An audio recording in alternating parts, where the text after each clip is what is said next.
everyone. Welcome to Pennsylvania Small Business Week. My name is Neil Fowler. I'm Director in the Office of Technology and Innovation here at the Pennsylvania Department of Community and Economic Development. Thank you all for joining us. This is an exciting week for us. We want to celebrate the contributions of our small businesses and potential small business owners and highlight the resources available to support your needs. We want to focus on the many partners around the state that are available to help, and you can find more about that at newpa.com/prep.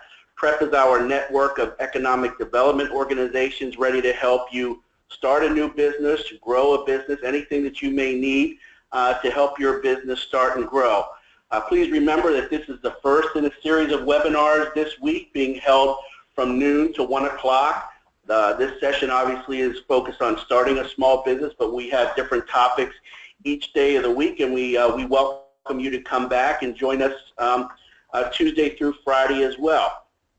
These Lunch and Learn webinars are designed to help you learn the tips and techniques to start a business, help you understand the financing resources that are available, and other key topics to help you grow your business.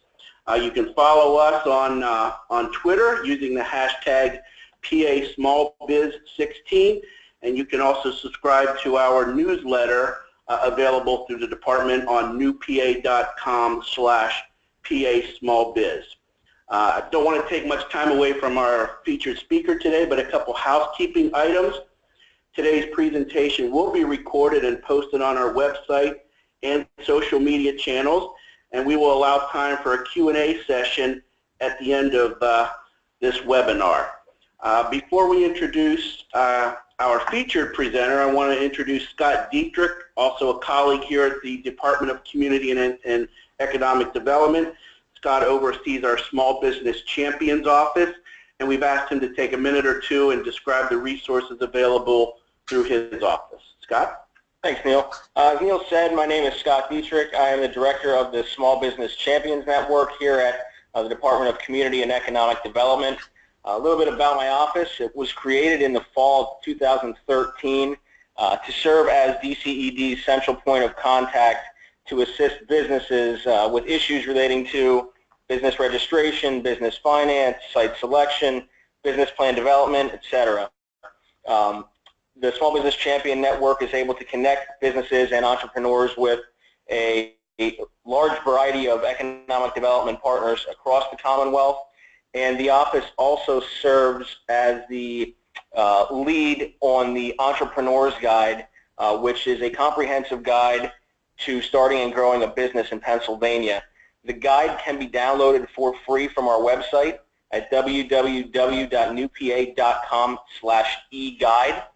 And for more information on the Small Business Champion Network, you can find us at www.newpa.com/SBCN. Thanks, Neil. Great, thanks, Scott. And of course, the appropriate session to kick off Small Business Week is how to start a small business. We're certainly excited about individuals who are interested in starting a new business in the Commonwealth. We congratulate you on your interest, and we want to provide any and all resources that are available to help. As I mentioned earlier, our PREP program consists of 100+ organizations all throughout the Commonwealth ready to meet with you on a one-to-one basis to help you with any aspect of starting or growing a small business. One of those key partners is our Small Business Development Center network. We have 18 small business development centers across the state, and our presenter today is Mr. Keith Yergosky. Keith holds an MBA and is a business consultant at the University of Scranton Small Business Development Center. We want to welcome Keith to the webinar today, and we look forward to his presentation. Keith? Okay, can everyone hear me? Yes. Okay. Let me just make sure I got this working here. Okay, can everyone see my screen?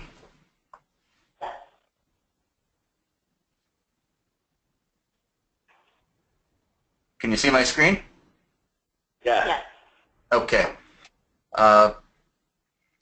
I want to thank Scott and Neil for including the University of Scranton Small Business Development Center on today's webinar, and more importantly, as part of the Small Business Week events that are going on. And as they said, there'll be webinars going on all week this week. I also want to have a special thank you to Amy Zecca, also from the Department of Community and Economic Development. She's organized this whole event. So Amy, thank you very much. That being said, today we're going to kick off Small Business Week with starting a small business webinar. A little bit, as Neil mentioned, about the Small Business Development Centers. We're part of the Pennsylvania Small Business Development Center Network. We're an accredited affiliate of the National Association of Small Business Development Centers, America's SBDC. The Small Business Development Center offers services that are no charge to people looking to start a business or people who are currently in business but might be having some issues that they need help with. Our funding comes through the PREP network, as Neil mentioned, which is part of the Pennsylvania Department of Community and Economic Development. Our center, we're also funded by the United States Small Business Administration and by host colleges and universities.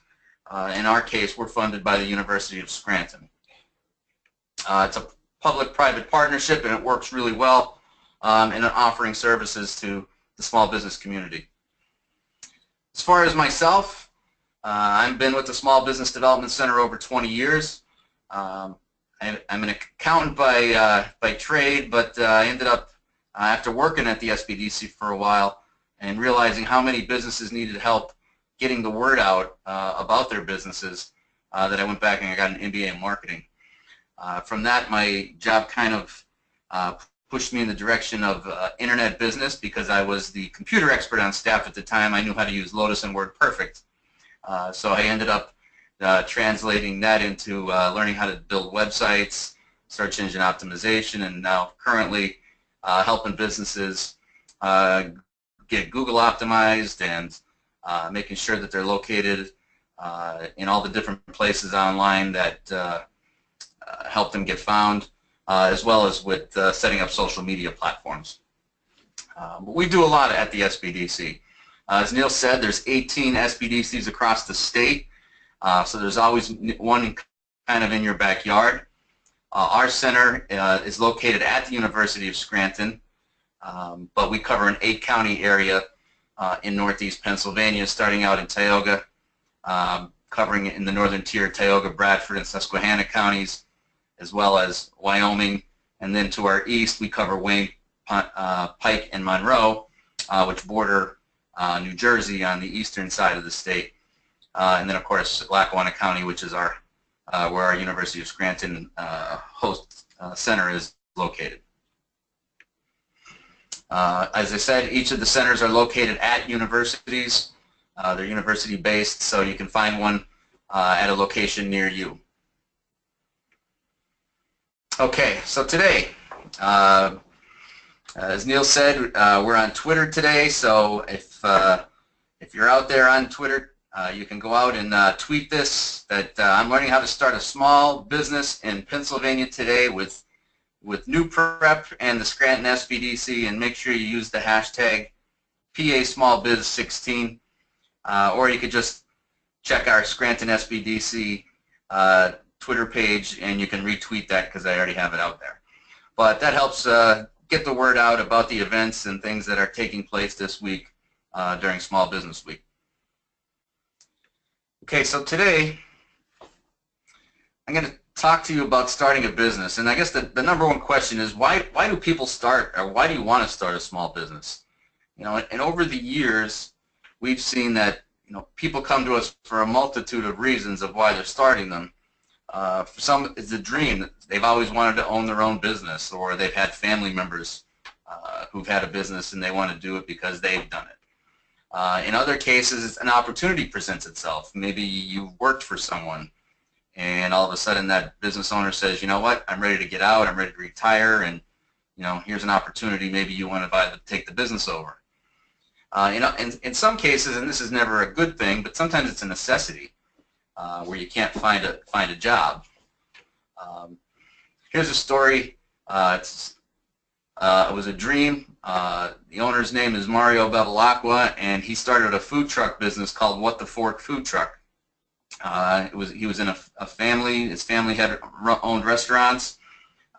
He worked actually here at the University of Scranton in the food service, and he decided that he wanted to start his own food truck selling gourmet food. We worked with Mario on getting started, his licensing, his regulations. We helped him get financing, and Mario now has 2 food trucks on the road. He's actually also opened a sit-down restaurant in downtown Wilkes-Barre, and he's still looking for new opportunities all the time. There's another story. This is Maggie Calpin. She was given the opportunity to buy Nibbles and Bits, which is a gift basket store. She bought the store. She's now looking to do some gourmet chocolates and sell them in retail stores. She's looking to expand that business. Again, we helped her with starting up, helping her secure the financing she needed to get started. And in this case was one out of necessity, where we had a gentleman named Bill Arthur, who was a gym teacher at a public high school here in Northeast Pennsylvania. And when schools' budgets got cut, his job he was furloughed. Not knowing where to go as a gym teacher, because there's not a lot of opportunities, he decided he wanted to start an indoor golf facility. So we worked with him to put together a business plan, helped him secure the financing in order to get started, and he's run the business for 5 years, and eventually he just got called back to a teaching position. So the business, he actually is putting it up for sale. So if anybody wants an indoor golf facility, there's one for sale here in Northeast Pennsylvania. But those are the kind of clients that we see. They come in the door. They have all different reasons, but the main thing they need is they need help in getting started. Nobody really has a degree in starting a business. So even if you're a doctor or a lawyer, at times they come to our offices because they need help with just business basics. They understand how to, be a doctor or be a lawyer or be a baker or a mechanic, and they know how to do that trade, but they don't know how to run the business or what it takes to get it started.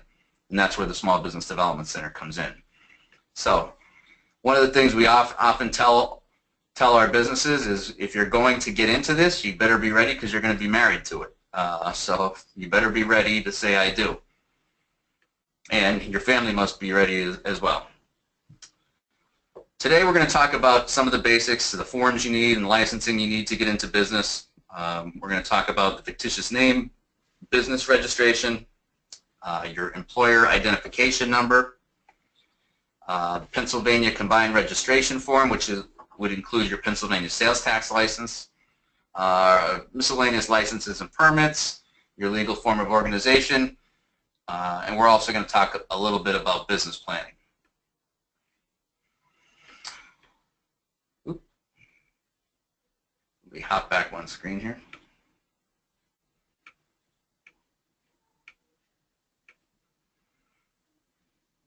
Okay, so business basics.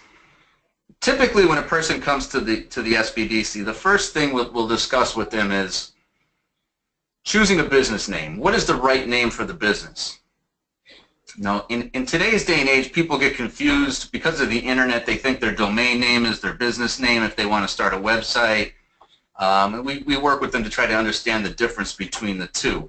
Your domain name has absolutely nothing to do with your business name. It's totally separate. You could own a business called Joe's Garage, but your website could say PennsylvaniaMechanic.com. Two totally separate things. Choosing the right type of business, the right kind of business name that projects what your business does. A lot of times, because today most people search the internet for business, it's important to find a name that will help you get found. So, you want to look at terms of what are people looking for when picking a business name. You want to be able to portray the right image. Okay. One of the things you want to do first is to find out if the name you want to choose is available. And the website that I listed here, www.corporations.pa.gov/search/corp-search, will take you to the state's website, Corporation Bureau, that actually lets you search to see if the name you want to choose is available. In order to register your name, you need to register it with the Department of State, the Corporation Bureau, complete the fictitious business name form. And the reason you do that is that there's a public record of the name. The fictitious name has to be filed anytime you use your last name or use anything other than your last name in words that describe your business. So the example we like to use is if you're in the business of radio repair and your name is Bill Jones, if you call it Bill's Radio Repair, you would need to file a fictitious name registration. However, if you were going to call it Jones Radio Repair, you would not need to file the fictitious name registration. There's a $70 fee, and you must place an advertisement in a newspaper of general circulation in the county where you're doing business and in that county's legal publication.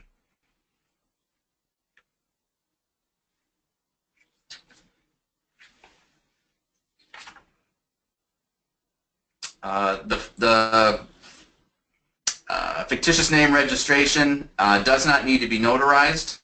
There's an individual sign on the form which you would sign. Also, if you have any partners, they would need to sign on that line as well. The form itself has lines that are called title and name of entity, and those are only used by corporations. Once you mail that form to the Corporation Bureau, or you can fill it out online. Once you do that, it takes about 10 working days to get the form sent back to you, and that form should be filed with your records. And at that point, you would place the advertisements in the county's legal newspaper and the paper of general circulation in the county where you're operating your business. The next form you would have is your employer identification number. The first state, the fictitious name registration, is a requirement by the state of Pennsylvania. Your employer identification number is a federal requirement, and that's through the Internal Revenue Service at irs.gov, and their phone number 1-800-829-4933. I apologize here.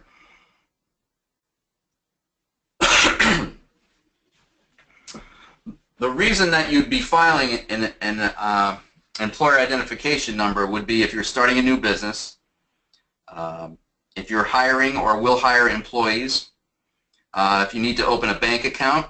A lot of times the EIN is required for banking purposes. If you're going to change the legal character or ownership of your organization. For example, if you went from a sole proprietorship and you made it a partnership, or you went from a sole proprietor to a corporation, you'd be required to file an EIN number. It's also purchased, if you're going to purchase an ongoing business, you'd want an EIN number. Also, if you're going to form a corporation or a partnership, you're required to file an EIN number. You can go to the IRS website, irs.gov, do a search of the form SS4, and that would take you right on to the form right online, and you can file that form right there. There's no cost for filing an EIN number. And I like to refer to the EIN as the IRS the Social Security number for your business.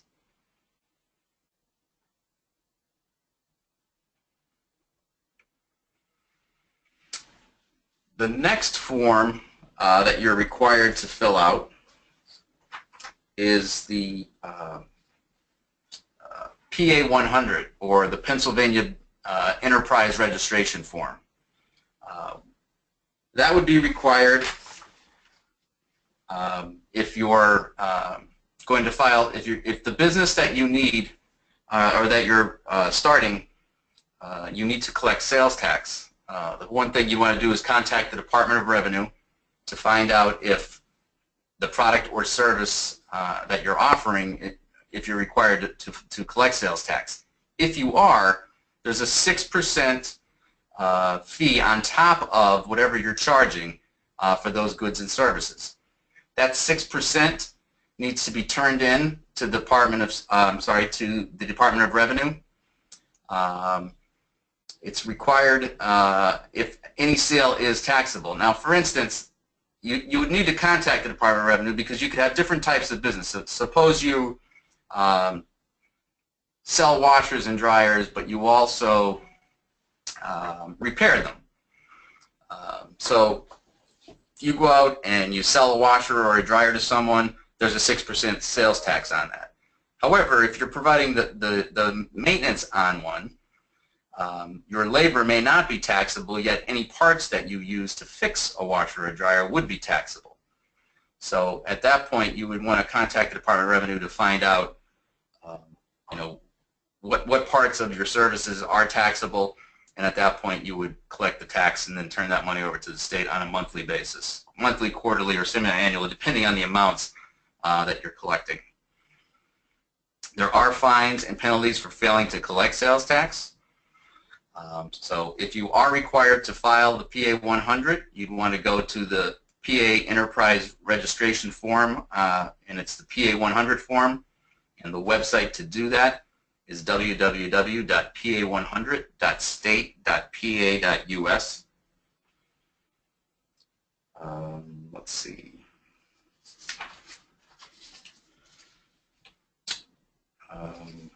The Pennsylvania Combined Registration Form also includes many other taxes that a small business could have, such as employer withholding taxes, vehicle rental taxes, your wholesaler license or certificate, a fuels tax permit, promoter license, transient vendor certificate, small games of chance, motor carriers, if you're going to need workers' comp coverage, liquid fuels tax, cigarette dealers, and then the sales hotel occupancy tax license is the one that majority of the small businesses that we deal with at the SBDC, that's the one that we require, and that's your Pennsylvania sales tax. Again, you can get the form from any Department of Revenue office, and there's several throughout the state. You could also complete that form online at www.pa100.state.pa.us. If you're unsure, if you're required to collect PA sales tax, again, visit the Department of Revenue's online customer service center, and that address is www.revenue.state.pa.us. Or you can call them at 717-787-1064. Okay. So again, to find out, the first step that we would tell them here at the University of Scranton is contact your Department of Revenue to find out if that product or service is taxable, and our Scranton office is, the phone number is here, and you can call any of the numbers across the state, and then also the website again is www.revenue.state.pa.us. Okay.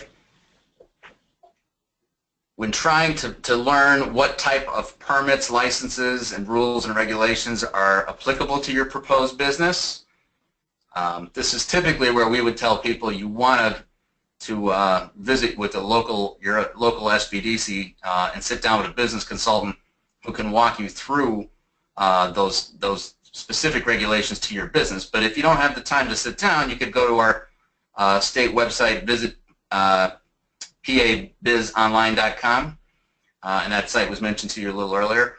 That site will have the answers. You're just going to have to go, looking for them yourself.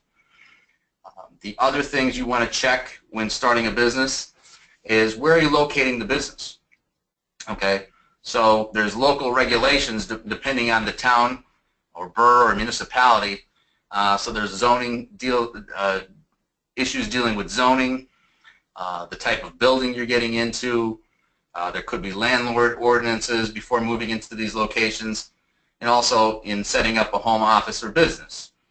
A lot of times if you live in a housing development, that development may have its own covenants that restrict you from running a home office or business.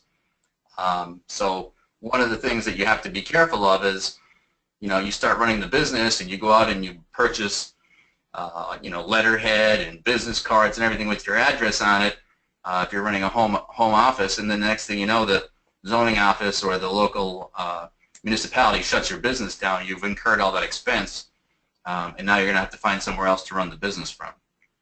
So your first step would always be to contact the city, borough, township, or zoning office for local requirements to find out if the place you want to do business is applicable to running a business there.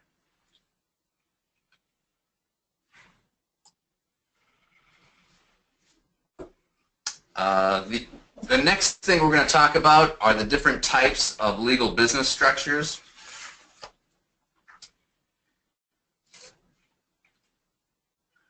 Depending on the type of business you're getting into, there's different forms of organization. The most common one that we see is the sole proprietorship. And the sole proprietorship is the simplest form of organization, and that means a single owner has control and responsibility of the business. And while that sounds good, that small business owner also then incurs all the liability that goes along with that business. You can start your business as a sole proprietorship and then eventually grow it into a partnership or corporation if the need arises. A sole proprietorship ends with the death of the business owner, and that's something that you need to consider when running a business, is that if there's other people working in the business, that business pretty much ends the day that owner passes away. From a tax purpose, when you run a sole proprietorship, it's pretty simple. Your profits are just taxed once. Your profit and loss are reported on your owner's individual tax return. So there's not a separate tax return if you're a sole proprietor. The issue you run into there, again, is that the liability of a sole proprietorship is that the owner's personal assets are at risk in the event the business runs into some debt, and those debts need to be satisfied. But it is the easiest form of organization to start. You just fill out the forms that we just discussed, the fictitious name registration, your EIN number, and your PA 100 form, and you're pretty much in business. The next form of organization is the partnership. And a partnership, there's different types. There's general and limited. A general partnership is usually 2 or more people conducting business together. It's pretty much simple to organize. It's very similar to the sole proprietorship, except there's more than one owner. But a limited partnership is a little different. That's formed by 2 or more people having 1 or more general partners and then 1 or more limited partners. And the limited partner has limited exposure to liability, and they're not involved in the day-to-day operations of the partnership. The formation of the general partnership, it's pretty much easy to set up and operate. You just develop a written partnership agreement, which is not a necessity, but it's highly recommended that you form this partnership agreement between the partners. You must acquire the employer identification number that we discussed earlier, and if necessary, register the fictitious business name. Just as the sole proprietorship, the death of the owner could terminate the partnership agreement if there's not something discussed or written out beforehand and agreed upon. Your taxes, just like the sole proprietorship, you are only taxed on the income that you make from the business. However, you are required to file an information tax return, the PA 65. and then a schedule from that tax return is included in your personal income tax that details any income or loss that you had from the partnership that would be included in your personal tax return. The liability of a partnership is, this is where it's important, each partner's personal assets are at risk in a partnership. Just because you buy the, if the partnership runs all kinds of debt, the partners would be personally liable for those. So your personal assets are at risk. The next form of organization would be corporation. There's a C corporation and an S corporation. Typically, the S corporation is the ones that we see. You can choose to be taxed as a federal or a state corporation, where permit shareholders pay taxes on income personally, as if it were a partnership. C corporations, the taxing is a little different, but we'll stick with the S corporation for right now. It's similar to a partnership, but it's an organized structure that allows some kind of protections to the owners as for liability. It's a stable form of business. It's not affected by the death or one of the shareholders leaving. You can pass those shares on to the other owners or to someone else. Again, with an S corporation, profits are taxed only once, and the same as with the partnership. You're only responsible for your share of the profit or loss on your individual income tax return. You are limited. You have limited liability, and that's the reason most people form an S corporation, and that is that you are limited to what you have in corporate assets. However, if you were going to take on any kind of business loan, even though you're in a corporation, you will typically are required to put a personal guarantee on the business debt. You're not just going to be able to walk away from it. And also, you really can't walk away from the liability if you did something that was negligent. A lot of times with a corporation, if it's a small business, you're also required to operate it as a corporation. So that means if you weren't operating as a corporation, in a court of law, more than likely that corporation would be found to be null and void, and you would be personally liable. A C Corp is a little different in the fact that there's some limitations. Well, the S Corp, there's limitations on the number of employees and the amount of money you can make before you become a C corporation. With the C corporation, there's a tax issue, and a lot of times the corporation will pay its own taxes, and then any money you make from the corporation, you'd be taxed individually. So there's a kind of a double taxation on that, which is the reason many businesses form S corporations or limited liability companies instead of a C corporation.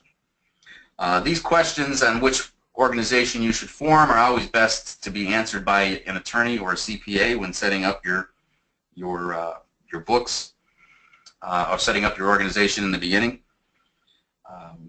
The C corporation, we don't see a lot of those from a startup business, but a lot of times a business would grow into that. The entity that we see most common anymore is the limited liability company. And very similar to a partnership or an S corporation, there's limited liability companies. And what that does is it does limit some of the liability that you would incur as a business owner, but it allows you to operate, again, like a partnership or an S corporation where you're taxed only on what you make in the business, and you don't pay that corporation tax. The LLC is structured so that each member reports their profit or loss on their individual income taxes. So it's very similar to an S corporation. Again, the best thing you can do is to talk to an accountant or an attorney to find out what organization is best for your business, because two people can walk into our office with the same exact business idea, but based on what they need to protect personally, the answer to what form of organization they should be could be a different answer. So you should always consult an attorney or a CPA when setting up your form of organization.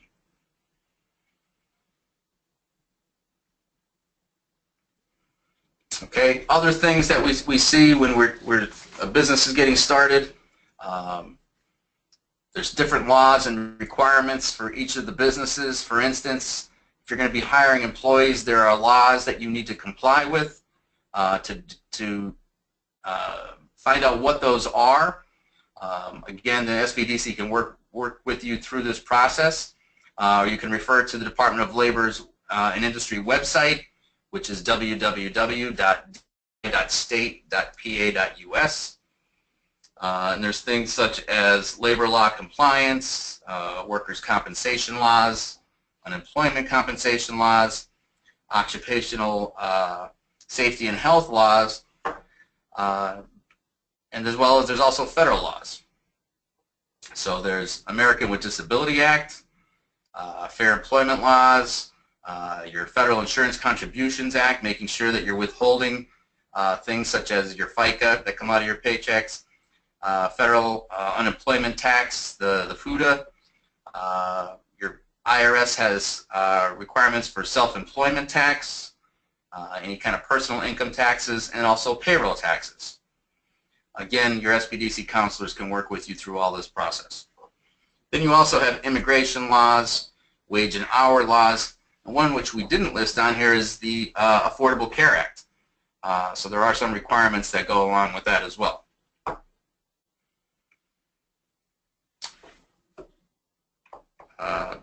Specific taxes that you have as a business owner that you need to concern yourself with. There's the income tax, which is the money that your business earns.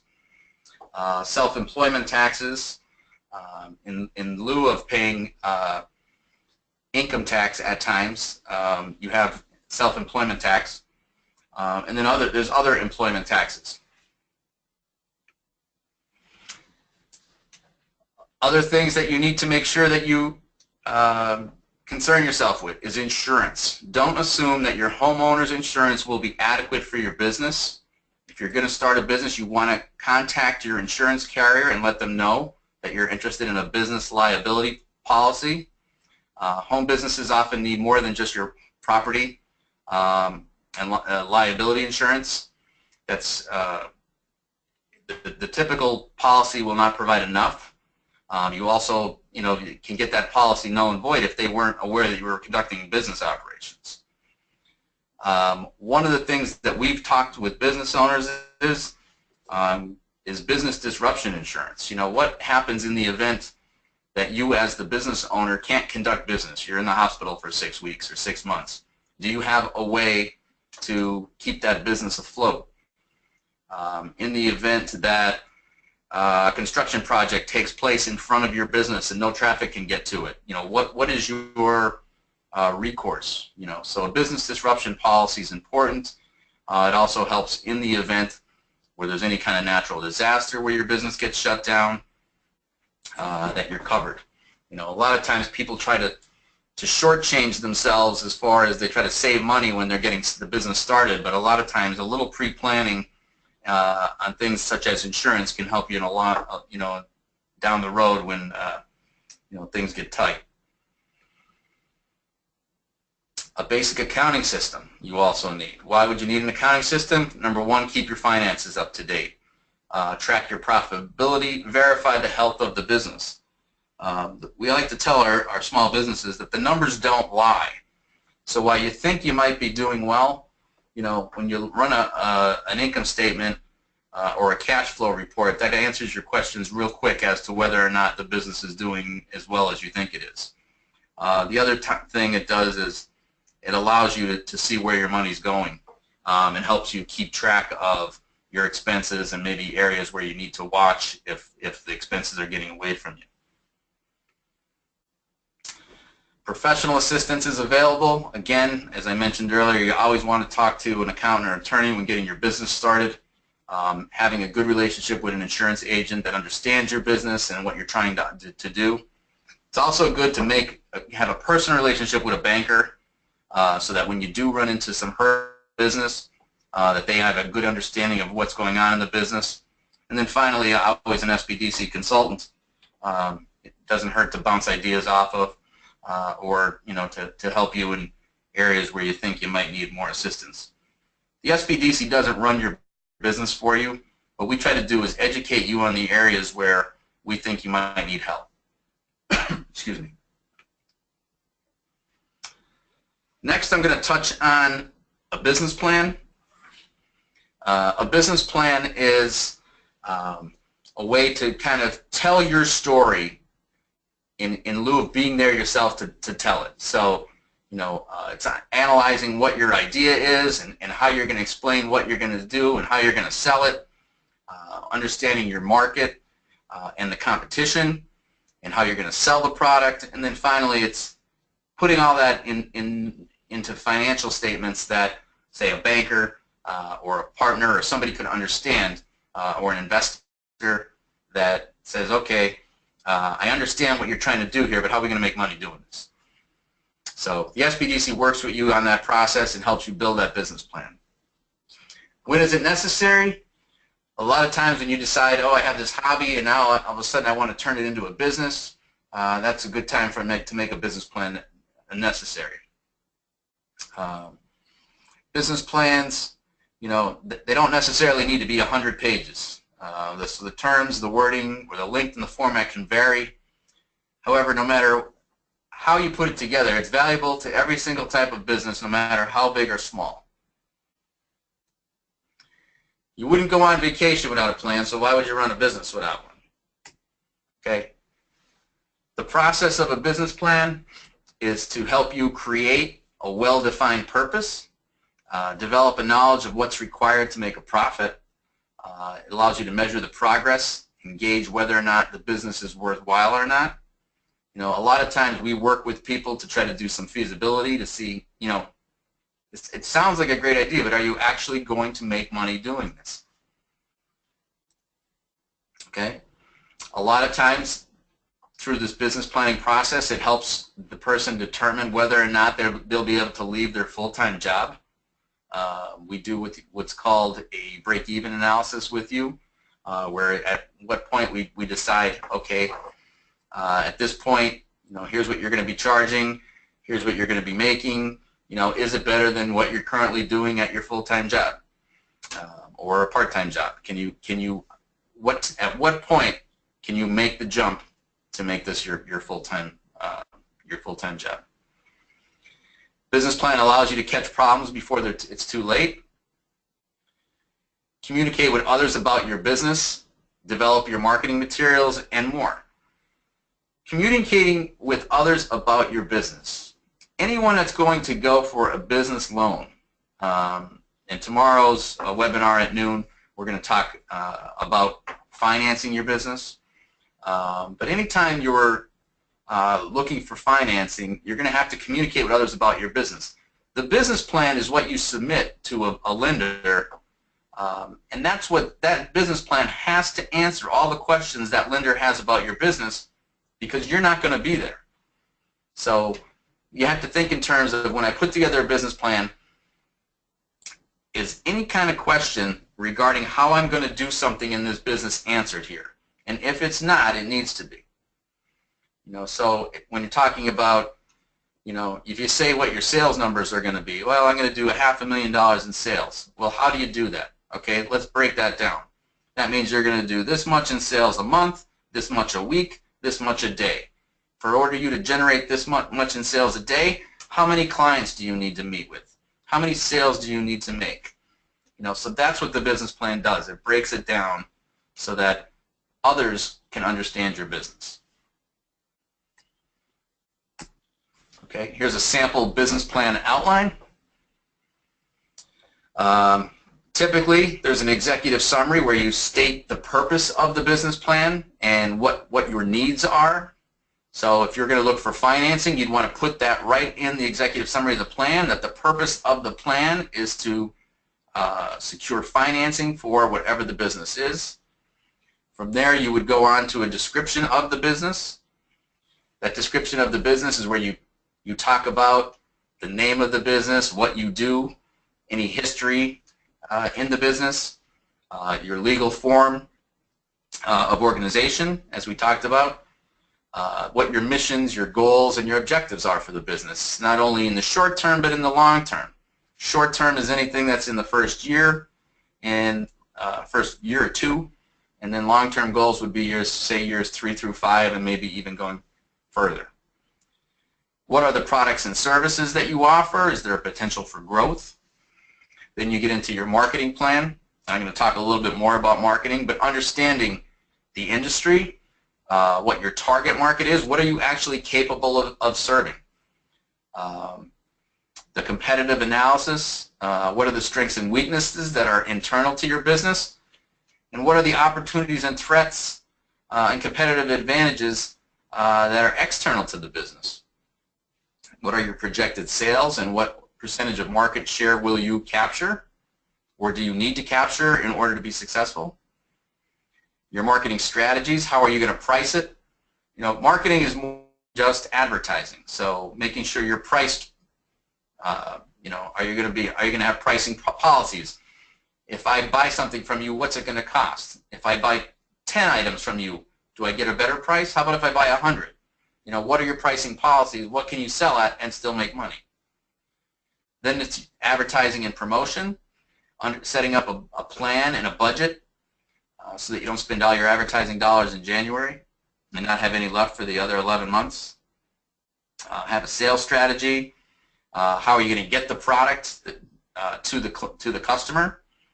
Your methods and channels of distribution. What kind of service do you have?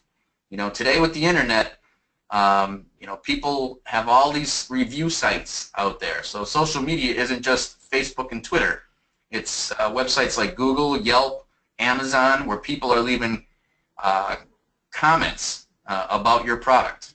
So, you know, do you have a strategy to deal with those? So customer service is so important today with social media, that you make sure you have a social media strategy. Even if you don't plan to sell on social media or on the internet, you better have a plan to respond to people who are talking about your business. Production and operation plans, your location, describe, you know, do a description of your location and the advantages of that. Any land or structural improvements, plant or facility layout, your production strategy, any licenses and permits that are required, terms of your lease or sale if you're leasing somewhere. You know, what's included in that, is the utilities included in it, and then also your insurance. List your management and human resources, duties and responsibilities of your key people, current and future staffing needs. If you're going to do a $500,000 in sales and then the next 3 years you project to go to $15 million in sales, do you make sure that the staffing that it takes to get there is included in your business plan? What kind of compensation and benefits are you offering? What kind of training and development are you offering for your employees? Do you have a policy and procedure, rules and policies, or a policy and procedure manual for your business? Do you have a board of directors, any advisors, or any professional services that are assisting you in the business? You want to be able to show that you understand that you can't do it alone, that you need help, and that you have resources to go to. And then finally, the financial plan. How much capital is it going to take to get the business up and running, or to do whatever project it is you're looking at? Or the loan amount that you're looking for, startup costs, the source and use of the funds that you're going for, and then also historical income statements. If you're buying an existing business, they want to see the historicals for that business. What are your cash flow statements, your balance sheets, and your account payable and receivables. Projected income statements, cash flow statements, and balance sheets with assumptions. The break-even analysis, as I just talked about, and any existing loan agreements. When you think of the business plan, think of it in three parts. There's the financial part, there's the narrative part where you explain your financials, and then the third part would be supporting documentation, which would be your tax returns, your income statements, your cash flows, anything that you can back up, use to back up those financials. Typically, when you put it in front of a lender, that's the first thing they're going to look at. Some marketing ideas, marketing tips. Do you know what you do? Can you tell us in 25 words or less? I like to call this an elevator speech. Can you tell us in 25 words or less what it is you do so that people understand you? What is your goal for the business? Be specific about who your market is. Okay? I give you an example. I had a client a few years ago who did computer repair, and he said in his business plan he would cover anywhere within 4 hours of Scranton. And I said to him, I said, okay, so if somebody in Boston who's 4 hours away calls you and says, I have a virus on my computer, will you come up and fix it? He said, no, I wouldn't do that. That's out of my, too far. I wouldn't make any money. I said, well, that's not your market. So trying to get an understanding of his market, we narrowed it down to businesses between 5 and 20 employees within an hour's drive of Scranton. And then that's who he targeted his marketing towards. Okay, so then you go to what tools do I need? How do I reach those businesses? Okay, is it brochures or flyers, postcards, a website, social media, or some other form of advertising? Radio, newspaper, television. Business groups. Networking is important. Business groups, chambers of commerce, or start your own group. But be known as the person that I might not need this service today, but the day that I need it, I know people are going to know my name and they're going to contact me. Other things you could do, start a mailing list as soon as you can of potential customers. One thing you don't want to rely on is don't rely all your marketing on social media. Social media sites could go away tomorrow or start charging you. It's good to develop your own mailing list, have your own website, things that you control. Mailing list is a great way to start out by having a way to reach customers. Budget your time. Budget your money. One of the things you have to remember when you're in business by yourself is you are the marketing arm. You can't just fix cars. Sometimes you have to take time to market the business.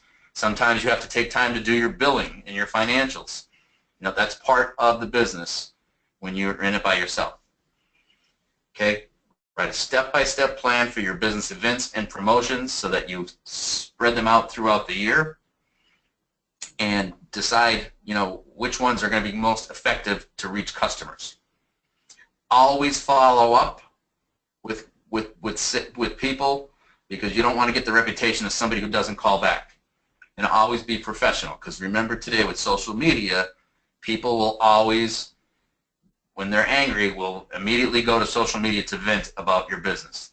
So you want to make sure that you're always professional and always acting above and beyond, going above and beyond to please that customer.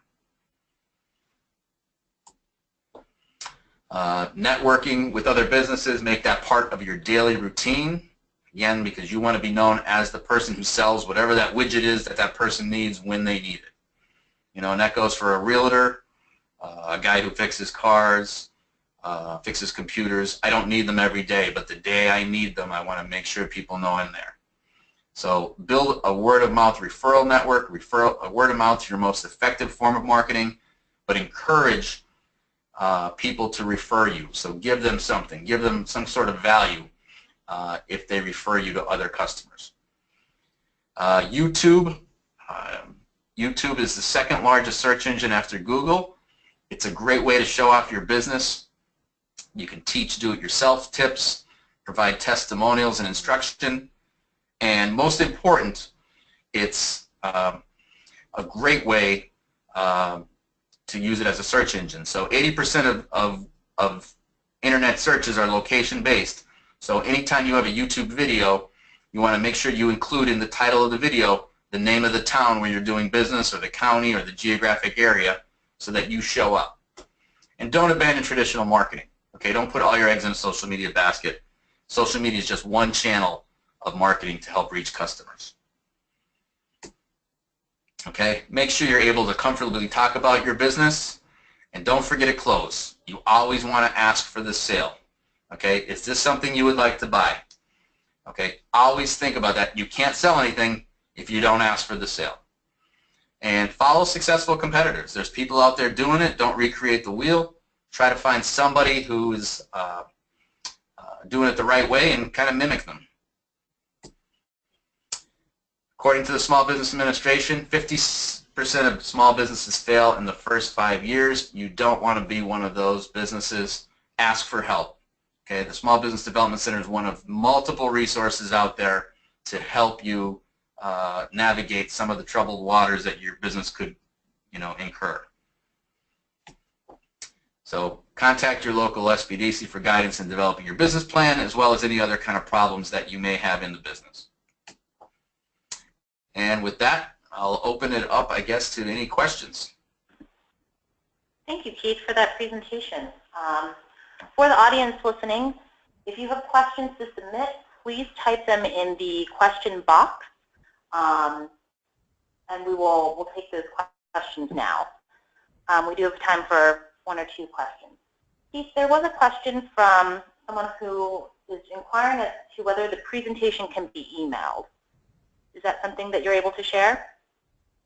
Sure. Okay.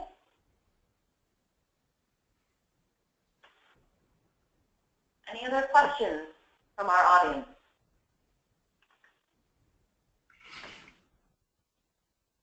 As a reminder, this is the link that will take you to the other events that are taking place this week during Small Business Week. As I said, tomorrow is the financing seminar, and that takes place at noon. And this is the link that gives you all the events that are going on throughout the state, as not only the webinars, but other events that are actually taking place. So Keith, we have a couple of questions here, including how do we verify the credentials of attorneys or accountants?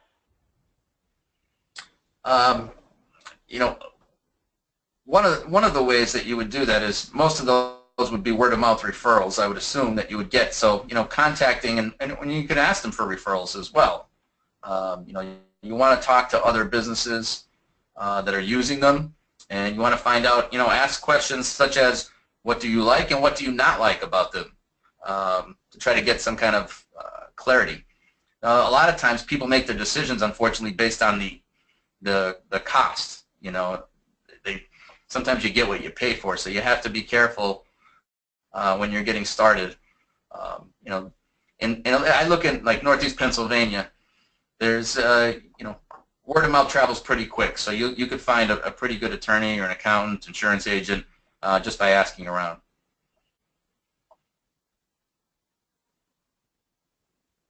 Another question for you. Do you have any advice on the minimum requirements for starting an online business? Well, that's kind of an open-ended question, because depending on what you're doing, there's, it's all over the board. The one thing that we work with businesses is to make sure that you're not undercapitalized when you're getting started.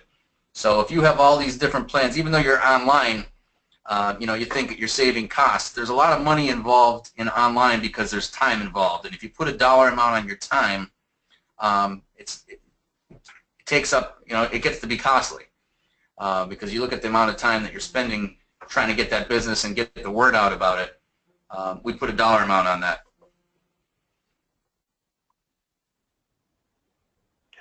Okay, and one final question, and I think then we're up at time.